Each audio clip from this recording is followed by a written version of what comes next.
Make the ground shake.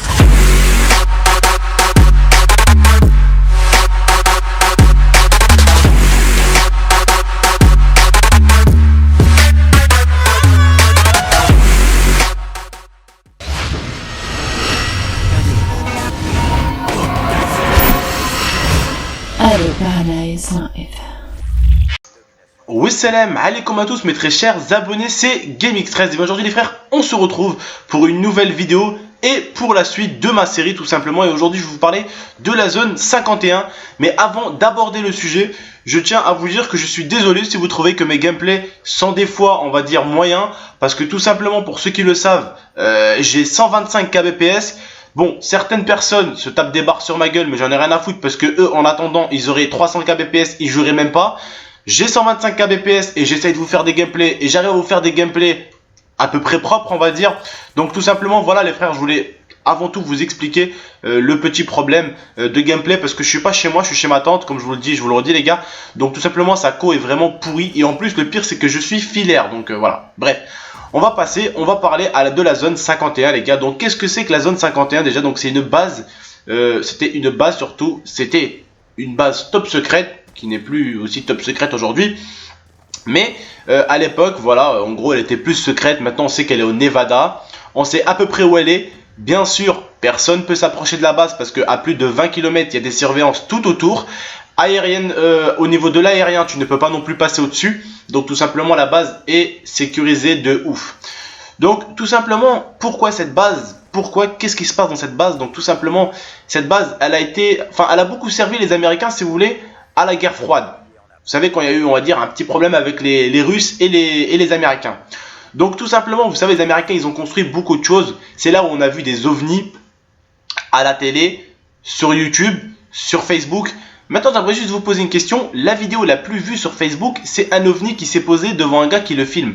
Sérieusement, entre nous les gars, demain vous voyez un ovni dans votre jardin, est-ce que vous restez pointé devant? Je crois que vous courez tout simplement, ok? Parce que, qui nous dit que la vidéo, c'est pas des Américains qui ont, voilà, en gros, créé le vaisseau eux-mêmes, l'ovni, parce qu'ils ont créé des ovnis. On a créé des ovnis, mais on n'a jamais réussi à les faire décoller tout simplement. Les ovnis qu'on a créés, ils n'ont pas volé plus d'un mètre, ok, tout simplement. Ils n'arrivaient pas à voler plus d'un mètre. Parce que si vous voulez, la personne est dans l'ovni, mais en fait, les hélices, c'est pas comme l'hélicoptère, elles sont pas au-dessus. Elles sont au même niveau que la personne. Ce qui veut dire que l'hélice, pour soulever l'ovni, il doit avoir des hélices de ouf. Donc l'ovni doit être énorme pour que les hélices puissent le faire décoller. Et encore, qui dit ovni énorme, dit ovni plus lourd. Donc c'est très compliqué. Bref. Je vais vous expliquer les frères ce que je devais vous expliquer. Donc qui nous dit que c'est pas eux qui font justement des vidéos avec des ovnis qu'ils ont construits pour justement dire oh les martiens existent, les martiens existent. Parce que moi aujourd'hui je suis un gars, tant que je connais pas, je vais pas juger.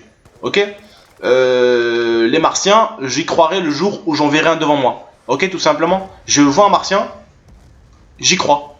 Ok, je vois pas de martien, j'ai du mal à croire. Parce que essayez de savoir les frères et sœurs qui m'écoutez là, et écoutez-moi très très bien, essayez de savoir qu'on est tous manipulables par la télé. Vous avez vu TF1 comment ils nous manipulent des fois avec leur journal et tout? Ils nous mettent des faux trucs. Alors dites-vous, des Américains de la zone 51.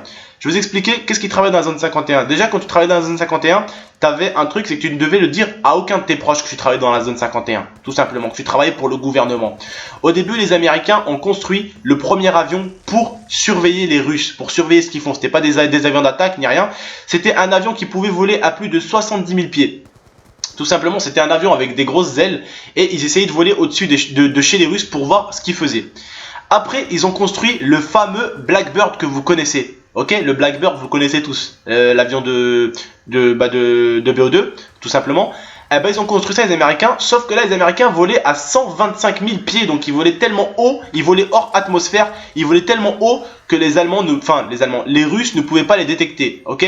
Donc les Américains prenaient des clichés de ce que faisaient les Russes tout simplement dans la zone 51, et comme ça les Américains savaient. Mais un jour, en fait, si vous voulez, les Américains ont eu un problème avec le Blackbird. Il y a un pilote qui s'est écrasé avec. Bref, ils ont voulu refaire un Blackbird. Et en fait, si vous voulez, ils ont mis une maquette. Mais les Russes, ils ont un satellite qui espionne aussi l'Amérique, donc qui espionne aussi la zone 51, si vous voulez. Et un jour, les Russes ont pu voir tout simplement la maquette de l'avion. Donc ils savaient déjà la forme de l'avion.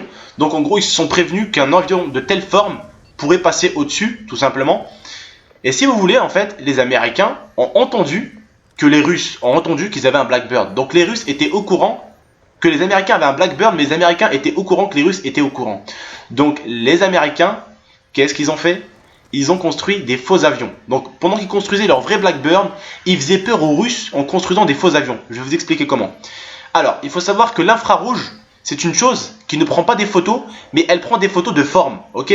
Par exemple, les Américains s'amusaient à prendre des bouts de métal, à les aligner, tac, tac, tac, tac, tac, tac. Ils alignaient n'importe comment, vous savez. Ils alignaient les bouts de métal n'importe comment pour faire une forme d'avion. Et quand en gros, les Américains, enfin les Russes, leurs satellites s'approchaient de la zone 51 et qu'ils regardaient ce qui se passait en bas, ils voyaient des formes d'avions de ouf. Et c'est là où ils ont commencé à avoir peur. Je vais vous dire un truc.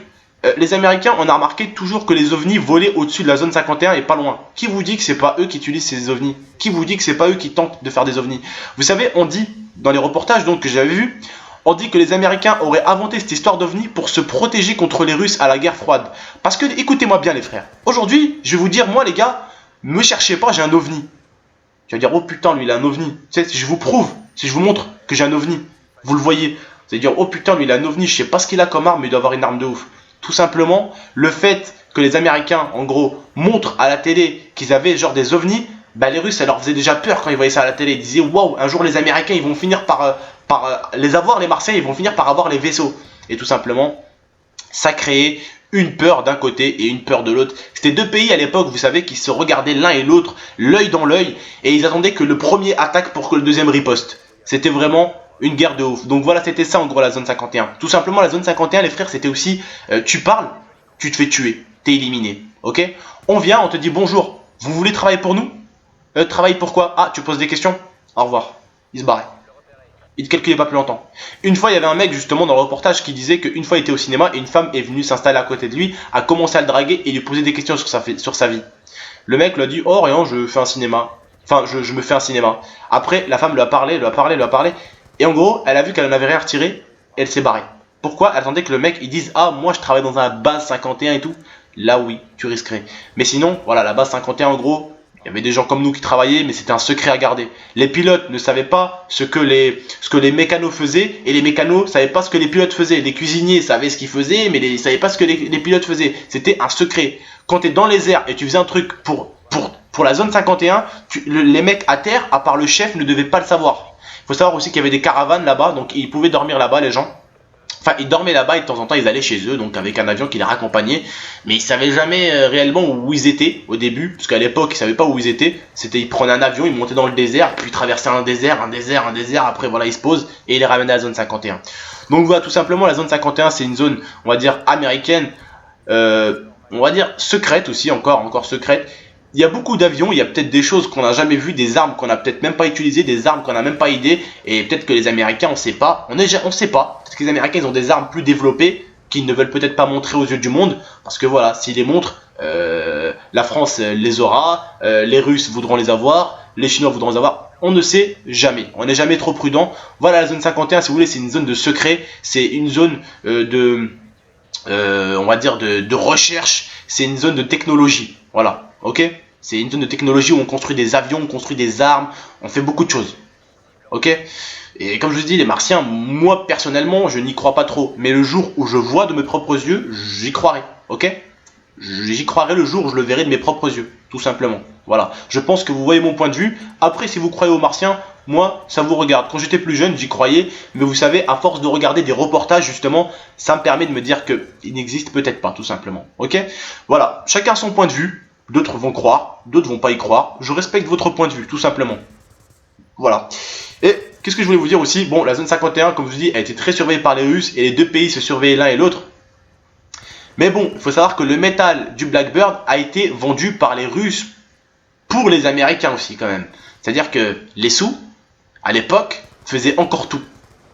Comment du métal russe est sorti et a servi à un avion américain? Vous voyez, c'est C'est beaucoup de manipulation. C'est les sous, c'est le gouvernement. C'est toujours une histoire de pognon, les frères. Vous savez, c'est toujours une histoire de pognon. Et nous, on est là, nous tous, comme on est là, on est les petits cafards. On sait pas où aller. On va où? Qu'est-ce qu'on fait? On croit en quoi? On fait quoi? Moi, je vais vous dire un truc. Croyez en ce que vous voulez croire, mais croyez surtout en ce que vous voyez.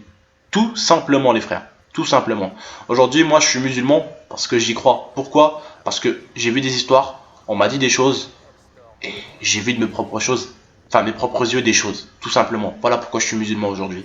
Parce que j'ai une raison de l'être. Tout simplement. Voilà. Et je crois en Allah. Tout simplement, les frères. Voilà. Bah, je vous souhaite, les gars, une bonne soirée ou une bonne journée. Ça dépend à quelle heure vous êtes. J'espère que vous avez aimé, en tout cas, la zone 51. Je vous ai à peu près mis au courant avec une vidéo pas trop longue pour pas vous casser non plus la tête, pour pas que vous vous perdez, pour pas que vous dites oh c'est bon, c'est chiant, c'est trop long. Tout simplement. Comme on dit, moins c'est lent, mieux c'est. Voilà, tout simplement, les frères. J'espère en tout cas que vous avez aimé cette vidéo. On se retrouvera pour la suite de ma nouvelle série. N'hésitez pas par commentaire à me dire de quoi vous voulez que je vous parle. Je sais pas, de ce que vous voulez. La mort de Michael Jackson, je sais pas ce que vous voulez. Tout simplement. Allez, les frères, c'était vos tontons. N'hésitez pas non plus à checker la description si vous voulez venir me suivre sur Facebook ou sur Twitter. N'hésitez pas non plus à la liker ou à la commenter et voire même à la partager. Ok? Merci, les frères. À la prochaine, c'était votre tonton.